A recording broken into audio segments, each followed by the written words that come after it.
जय हिंद दोस्तों।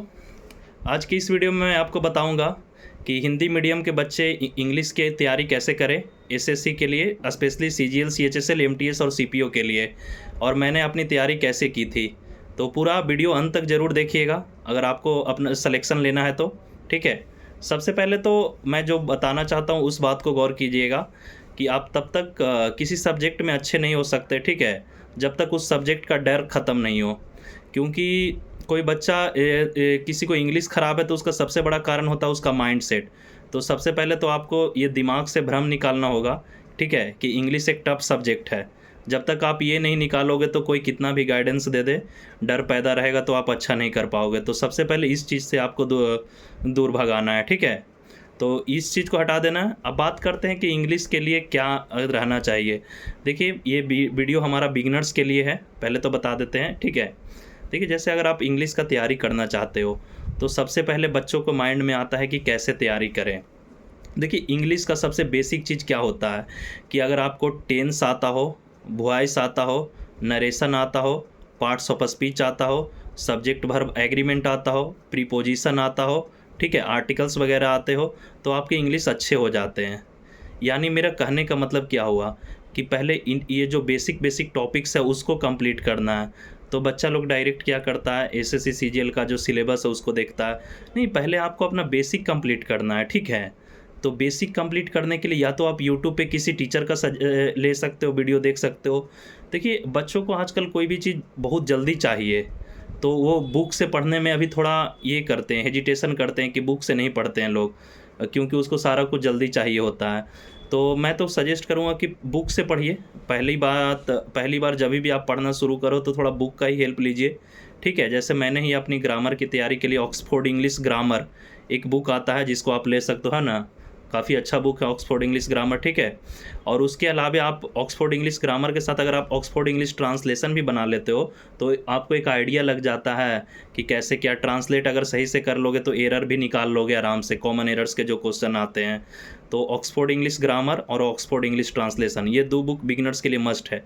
और एक बुक जो मैंने पढ़ी थी, how to write correct English, एक बहुत अच्छी बुक है। आप मार्केट में जाओगे तो आप सिर्फ बोलोगे मुझे how to write correct English का बुक चाहिए, ठीक है।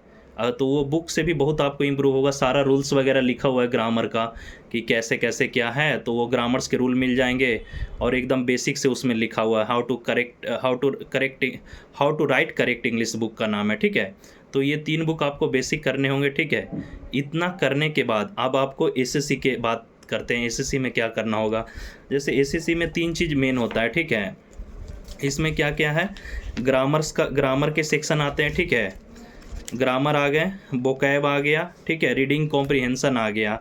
तो ग्रामर के लिए देखिए, मैं आपको सजेस्ट करूँगा यूट्यूब पे आप रानी मैम के जो वीडियो हैं या मनीषा बंसल मैम का वो जो रूल्स बताए हैं, ठीक है, वो रूल्स देख लीजिएगा ग्रामर के लिए।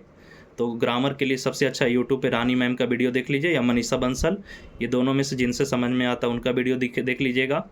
और वोकैब के लिए मैंने एक यूट्यूब पे चैनल आता है वोकैब डोज बाई अड्डा 247, संतोष रे सर का।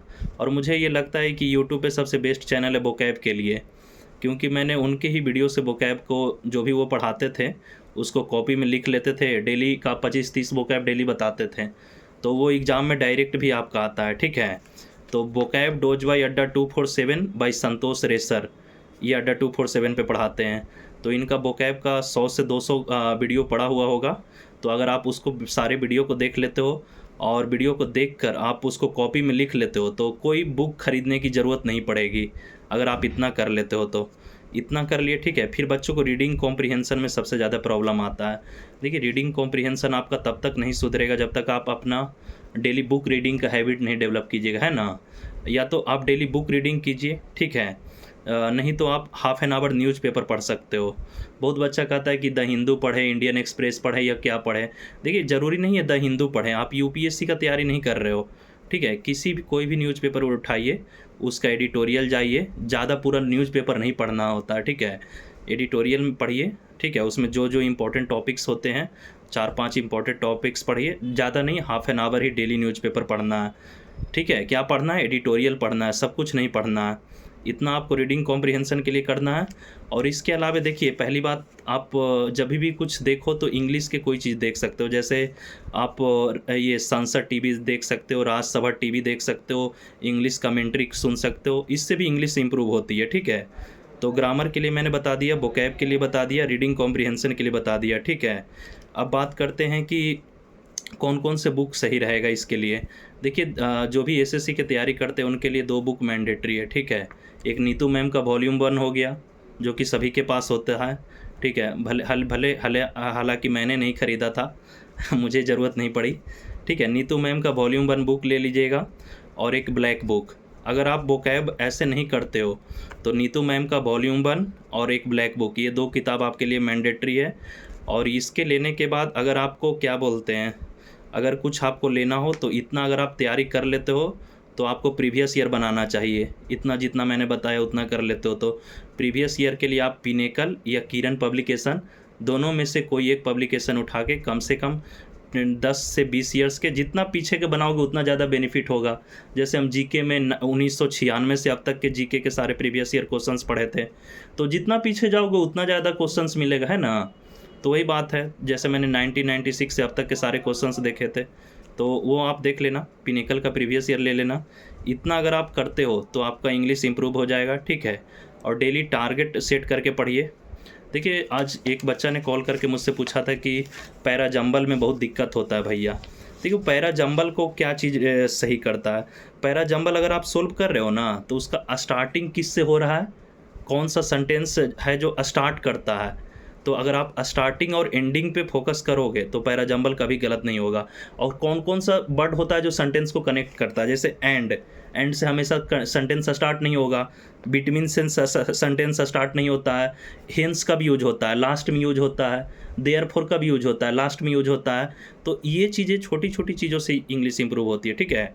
तो पैरा जंबल बनाने के लिए आपको ये रूल्स पता होने चाहिए, क्या स्टार्टिंग किससे करना है, एंडिंग किससे करना है, कौन से ऐसे वर्ड होते हैं जो सेंटेंस कनेक्टर हैं, ठीक है। तो ये चीज़ें करनी है पैरा जंबल के लिए। और एक बच्चों को क्लोज टेस्ट में दिक्कत होता है। देखो, क्लोज टेस्ट में क्या चेक होता है, क्लोज टेस्ट बेसिकली क्या होता है, उसमें चेक करता है कि आपके ग्रामर्स सही है कि नहीं, है ना। ग्रामर्स के रूल अप्लाई होते हैं, वोकैब सही है या नहीं। तो अगर आपके ग्रामर सही है, वोकैब सही है, रीडिंग कॉम्प्रिहेंशन सही है, तो कभी क्लोज टेस्ट में प्रॉब्लम होगा ही नहीं। तो 3 चीज़ सही करो तो आपको कभी क्लोज टेस्ट में प्रॉब्लम नहीं होगा। और कौन सा चीज़, cloze test, reading comprehension, para jumble, सबसे ज़्यादा इन्हीं तीनों चीज़ों पे बच्चों ने डाउट पूछा था मुझे। और रीडिंग कॉम्प्रिहेंशन के लिए तो हम बता दिए, डेली न्यूज़पेपर पढ़ना है, ठीक है। इतना कीजिए गाइज। अगर इतना में अगर आपको कोई प्रॉब्लम होता है तो आप कमेंट सेक्शन में ज़रूर बताइएगा कि भैया फिर भी इम्प्रूव नहीं हो रहा है, तो मैं कुछ आपके डाउट को कमेंट सेक्शन में ज़रूर दूर करूँगा, ठीक है। तो पूरा वीडियो देखने के लिए आपको धन्यवाद। आपका जो भी डाउट हो कमेंट सेक्शन में बताइएगा, ठीक है। आज के लिए इतना ही। जय हिंद दोस्तों।